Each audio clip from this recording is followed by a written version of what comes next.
Well, hey, New Life Church, good to be with you today. Today, we are reading about the unforgiving servant. And this passage of Scripture basically teaches us about having grace towards people. In this story, this guy is forgiven of a debt, but then he won't forgive the debt of someone else. He's been given grace, but he won't give grace to someone that owes him money. And I was thinking about giving grace to people. You know, my wife, when we were dating, women have a list when they're single. They have a list of requirements they have for a future husband. And my wife had a list, and I was everything on that list except one thing. And that was, I'm not a dancer. My wife is a dancer. She's taught dance her whole life, and she teaches Zumba fitness now. Like, I'm not a dancer. I don't have any rhythm.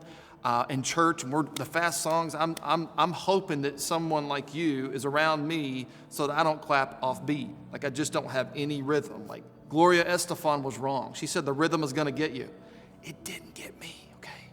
So this rhythm, in a band, a jazz band, there's a rhythm. In a symphony, all these different instruments come together. There's a rhythm, there's a beat. And God has a rhythm in the story of God. In the Bible, there's a rhythm. There's a beat, and it keeps everything on track. And that rhythm in the story of God is grace. Grace is the rhythm of the story of God. Giving grace to people. God is giving grace to us. Grace is this. It's the undeserved favor of God. How many of you want the favor of God on your life? It's crucial that we understand God's grace. And I don't know if you've ever seen someone dance off beat. I'm not going to show you, but it's awkward. Or clap off beat. And there's a lot of offbeat Christians. They don't know how to give grace because they forget about the grace that's been given to them. The only way that we will know how to give grace is when we remember the grace that God's given us. In fact, you can know where you're at with all this by just knowing how quick you are or how slow you are to give other people grace. And grace is what you crave the most when you need it, but when other people need it, it's maybe hard to give. So here's some questions for you. How do you respond when someone fails you? Maybe when a friend falls into sin or a failure. How do you respond? Do you respond like, what's wrong with them? How could they? That's natural, it's normal. Or do you respond with a broken heart? Like, I just hurt for them. You know, when we make a mistake, do we think God give them grace? When they make a mistake, do God give them grace? Or God, what's wrong with them? You know? Here's what I think grace does to us. I think that when we understand God's grace, we lower our expectations of others. In other words, we don't plan for them to fail. We don't want them to sin. We don't want them to fail.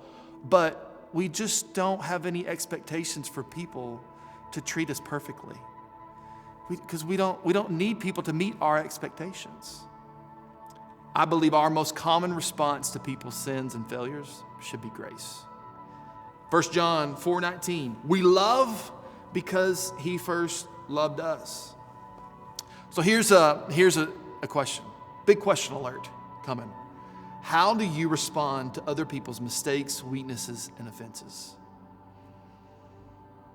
If you have a hard time giving people grace, there's a good chance that you don't understand the grace God has given you. And that's important, isn't it? It's important for us to understand the grace that God has given us. It will empower you.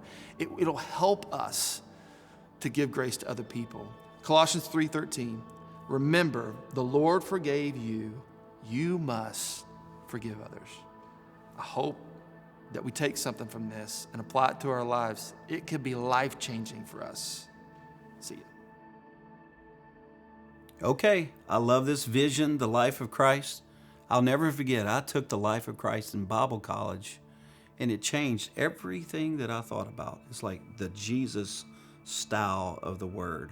We all need it, and I thank you for joining us.